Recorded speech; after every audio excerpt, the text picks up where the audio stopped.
Today's sermon is titled "Jesus is Your Answer." Right away, Reverend Dan, right? Bible 101, Sunday School 101. What's the answer? It's Jesus. But the message is more than just that. And I want to begin with a story about dieting. I'm not fat. I'm happy with my. I'm not. I need to shed a little bit. And so some years back, before COVID, right? I was. I don't know if it was looking online or it was printed material, but there was an ad that caught my attention, and it was a dieting method called keto pills. And it featured Al Roker in their advertisement, right? Al Roker, you guys know, was heavy-set weatherman at one time, and then he, got into a great dieting plan. And I mean, I saw him recently on TV, and he's thinned out, right? And so Al Roker was pitching this product, and so I thought, hey, this must be pretty legitimate. And the article had a lengthy bio on how Al Roker came to use this product, keto pills. And it said that in 2002, Al Roker, became serious with his heavy weight. Perhaps it was a health problem, but he decided to get a gastric bypass surgery in 2002, and he actually lost 100 pounds. And I think people that were watching saw the transformation that occurred. But then by 2012, 10 years later, he was back to his regular weight. His father and his wife, I think, threatened him or whatever it was, right? Got him back on dieting. And he decided to do what at the time was known as the keto diet. And those of us that went through the 1990s know that that's different variations of the Atkins diet, right? Eat a lot of meat and bacon and forgo carbohydrates, right? I tried it in the 1990s, and man, that really worked really well for a week. It was hard for me to let go of rice and pasta and pizza. Well, so Al Roker actually went on this keto diet, and he, shed some weight. The problem is Al Roker loved his carbos. He grew up in that, and so he struggled through that dieting process until the advertisement said he found these keto pills. And the keto pills advertised that you could eat whatever you want, how much ever you want, whenever you want. Just take a keto pill in the morning and then take a keto pill at night and let the keto pills do all that it needs to do, and you're going to shed weight left and right. And so as proof, Al Roker apparently after he took these keto pills lost 40 pounds the first year, right? Amazing. Too good to be true? That's what this pool called Bethesda was. It was too good to be true story of a pool that supposedly had magical healing properties. And wouldn't you know it, it's free. But there's got to be a catch, right? And so there was this promo at the bottom of this ad. And it said, the first month's supply is free. Just pay for shipping. And if you decide to continue on, then you could pay, afterwards, right? And I forgot what the amount of the pills were, but I don't know, maybe $49.99, $99, whatever it was, right? But I'm like, the first month's supply is free. Just pay for shipping. It didn't disclose how much the shipping was, but I figured, well, okay, even if it's $20, no big deal, right? So I went ahead and ordered it.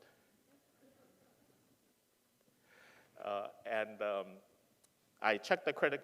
By the way, when you order, right, it's got this online order system. At the end, they have you got to put in your credit card number and info, and then there's a little asterisk that says you won't be charged unless, right, like You know that thing, right? We just wanted to keep it for your record.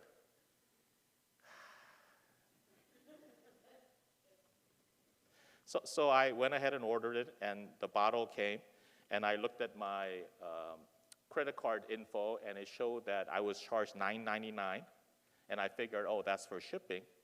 And I tried it, and of course, the blurb on the ad said, you can't really see the results of this until a few weeks into, right? It's always like that, isn't it? So I'm taking these pills, and then all of a sudden, I see my credit card, because now I'm a little bit anxious, right?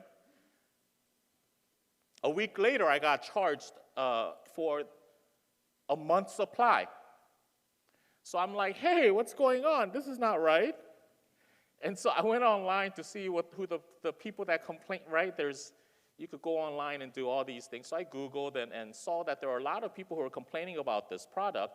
And one of them was that there is a fine print at the bottom that you can't really see that said that even though the first supply is free, they will process the next supply in 7 days. And that you have to call in to cancel. So I called, because I got nervous, right?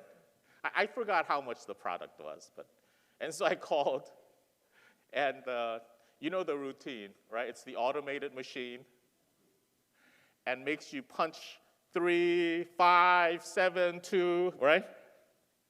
Finally get to a part where if you want to cancel, you have to, the customer service will help you, and so you push that, and then there's music in the background, and they put you on hold.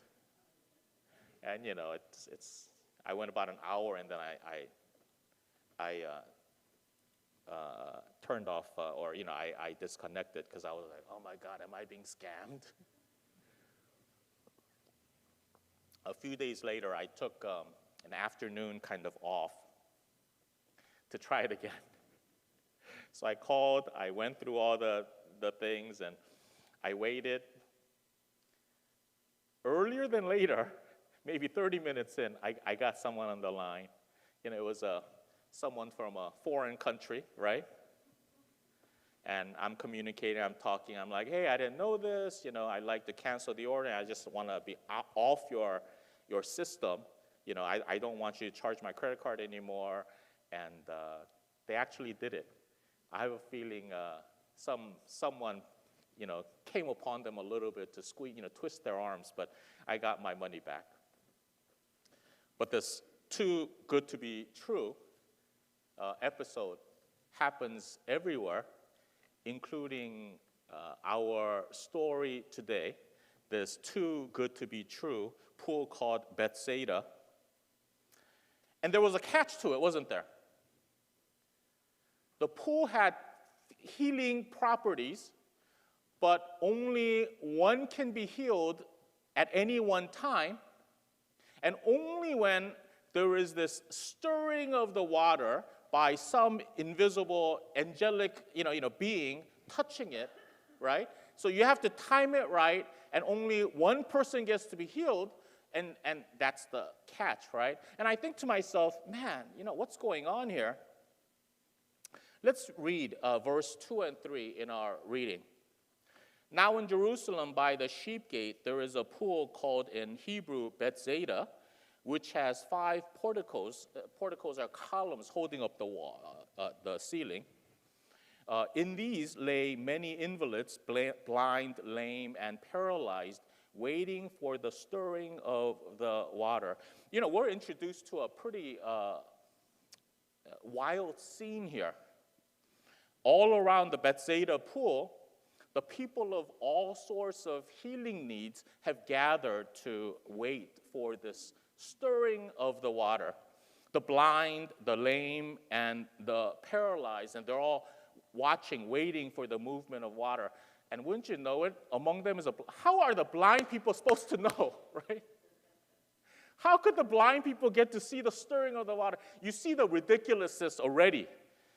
The Bible's pretty humorous if you really understand it, right? If you read through, you got to be scratching. How are the blind men? The impossibility of this task is already being laid before us. And our text tells us why they're waiting for the stirring. In these laid many invalids, blind, lame, and paralyzed, that's verse 3, waiting for the stirring of the water. For an angel of the Lord went down at certain seasons into the pool and stirred up the water. Whoever stepped in first after the stirring of the water was made well from whatever disease that person had. And so you have these people with great needs coming from all over the place, right? Because the rumor had spread out. This pool at Bethesda, and so people that are blind, lame, paralyzed, who have skin diseases, who, whatever, right? Cancer, whatever's, hurting their bodies are gathering by this pool. It's a pretty chaotic scene going on. And you could imagine, right, like people that are blind, how can they see for themselves, right? Or how can the lame jump into the pool and be the first? Or how can a paralyzed person get into the pool? So not only do we have people that are gathered around that have great need, you have friends and family that are staying there with them, right? Right? How could the blind see except that they have friends? They are aiding them. But wouldn't you know it? It's a pool of false hope and false dreams. Because the trick is no one knows who's that one person who got healed, even if everyone jumped into the pool.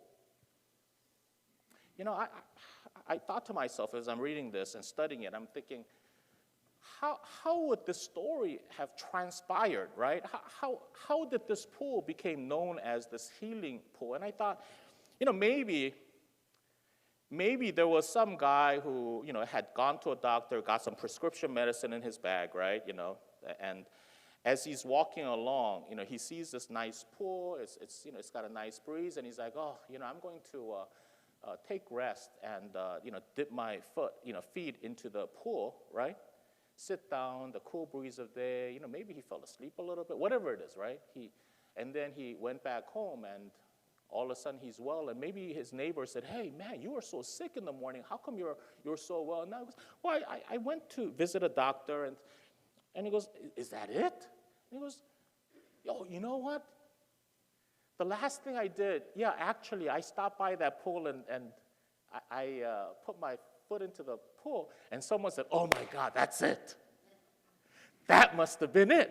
Because I went to that doctor and nothing happened to me. That must be it. It's the pool. And so the rumor goes out, different people go into the pool, right?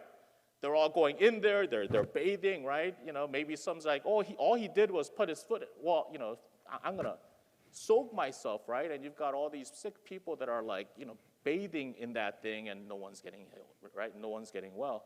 And so they go back to this guy and say, hey, no one's getting healed like you. What?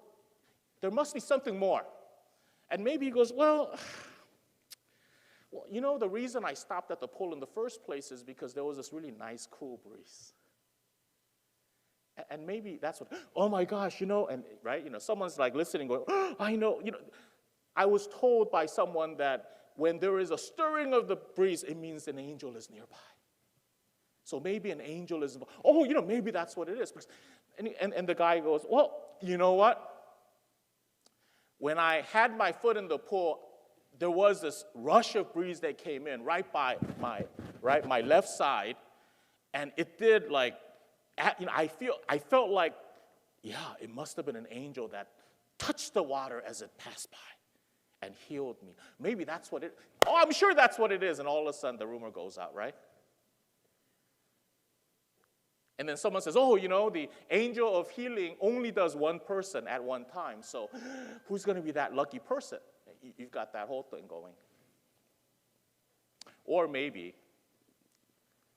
it's a clever, smart, crooked salesman of the food cart who spread the rumor around so that people are gathering by his business, And the story goes that you can't go out to the restaurant and eat because everyone's got to wait for the stirring of the pool. Everyone is confined to that location, and he's the only one that mans the food cart. I don't know. Maybe that's the trick. But whatever is going on, you've got a massive amount of people, because we're not only talking about the sick people that need healing, but we're talking about friends that have gathered around. And they're all intently waiting for the stirring of the water. And then all of a sudden the wind picks up, right? There's a cool breeze, and everyone's like, there's the breeze. And you could imagine, I don't know how large this pool is, but you could imagine different groups taking station around it, right? Let's say it's circular. You've got them kind of like this, and if I'm in the family of the blind person, right? I'm like having the blind person, on top of that pool ledge, having them, and a few of them are like checking, and maybe I'm in the back like this, because I want to be the first one to, right? Right? And then maybe someone who's crippled has a friend and family that's like this, and maybe someone that's paralyzed, they're ready to slide them off. Right? And then all of a sudden someone says, here it is! And if I'm a blind person, I'm like, right? Everyone's pushing the sick into the pool violently. They're all, thrown into the water. And I have a feeling that perhaps there's some competition going on too, because only one person gets healed, right? So maybe if I have a group of us and I'm the blind one, maybe a few of my friends are off on the side pushing the other group out, right? Destroy the competition. And then all of a sudden, oh no, it was false alert. I actually didn't see it, right? I'm all bruised up now, right? Scuffed up all over, and I'm yanked back in to the waiting position. Man, this is not a friendly location. This pool, whatever it is, it's a gathering of enemies. It's a gathering of competitors. It's a dog-eat-dog world. It's the rat race, right? It is a place where as long as I get in, I don't care about anyone else. It's me, myself, and I don't care. What does this pool remind us of? That's the point. As I'm talking about this, I bet some of you guys are thinking about this book called Hope for the Flowers. It was written about 50 years ago by someone named Trina Paulus. In fact, she lives in Montclair up here. Hope for the Flowers is it's a Christian book. And it's a story about a caterpillar named Stripe. And the caterpillar wakes up one day and sees a line of caterpillars heading toward one direction and kind of goes, I wonder what's going on. Something fun must be happening. And so the Stripe decides it's going to follow along this row of caterpillars. And as they're going, kind of, asks the fellow traveler, hey, what's going on? Where are you headed? And the caterpillar goes, I don't know. I'm just going because everyone else is going there. And so he asks another person, same thing, but something exciting must be over there because we're all going over there. And so, he gets to it, all of a sudden he sees this mound, this mountain that all these caterpillars are climbing up. And in order for the caterpillars that don't have a lot of, right, they're having to step over other caterpillars to push themselves up this mountain, this mound. And Stripe is like, I don't know if I want to do this. Hey, what's at the top there? And every one of them is like, I don't know, but everyone's doing it, so we better do it too. And so Stripe says, okay. And so Stripe takes a right? It starts to climb up, pushing other caterpillars to push themselves up, and all of a sudden, Stripe is also pushed down by another caterpillar that wants to climb higher and faster than he does, and he falls, tumbles out to the ground, and he's like, oh man, this is too tough. I don't want to do this anymore. But then everyone's doing it, so I better do it too. And so he goes back up again, falls down, and then he gets up again. He manages, meets friends along the way, but in order to get to the top, got to push them down, right? Because these friends are holding him back, pushing them down. I'm sorry, but hey, he gets to the top, and what does he discover? There's nothing. But then Stripe looks around and sees thousands of mounds with caterpillars going to the top and then falling down, going to the top and falling down.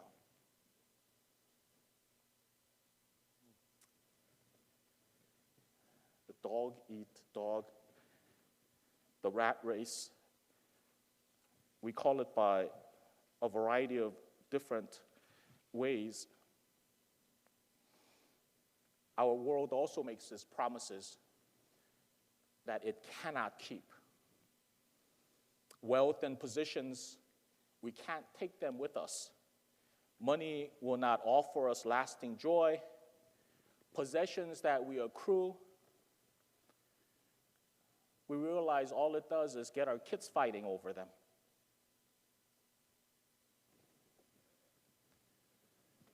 The pool called Bethesda, it's masked in hope, but it is a cruel and immoral location, place. Our passage makes note of this one special man. He'd been invalid for 38 years, the Bible says. Verse 5 says, one man was there who had been ill for 38 years, and it goes on to say he had been there a long time. I don't think he had been there 38 years, right? But he had been there long enough to see all the commotion. He had been brought there by someone so that he too can jump into the pool. But as he says, everyone's got everyone. Others are being helped by other people, but I'm all alone. How can I get into the pool when someone else jumps in first? It's a brutal world that we live in, that we compete in, that we try to outdo others in, right? The Bible is using this story to illustrate for us the stark contrast between that and Jesus. And Jesus comes around and he says, do you want to be made well? And he doesn't say, yes, Jesus. He says, how much will it cost? Are you going to help me into the pool? Are you going to help me with my finance? Are you going to help, right? Are you going to help me with my promotion? Are you going to help me, right? When? And Jesus says, no, I'm going to pull you out of that. Because I'm going to offer you healing right here, right now, with no conditions. Not because what you have done, not because of what you have paid, not because of who you are. Because I love you and I want you out of that rat race and enjoy the intimacy and the love that I offer you. Be healed, take up your mat and start walking. And lo and behold, he does.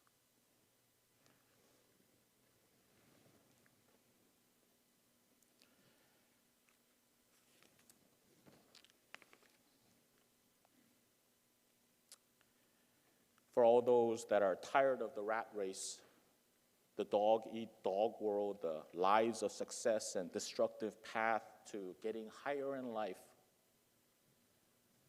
Jesus calls out to you, do you want to be made well?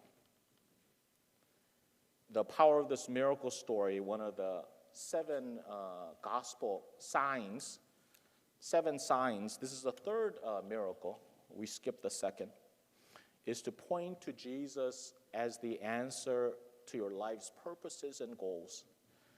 Who will make me well? The answer is Jesus. What is true love? I feel so lonely. The answer is Jesus. I need someone, and Jesus says, I am your answer. I failed too many times and I feel defeated. I can't climb to the top, and Jesus says, I am here for you. I'm successful, but I'm beat out and tired out, and I can't get a night's restful sleep.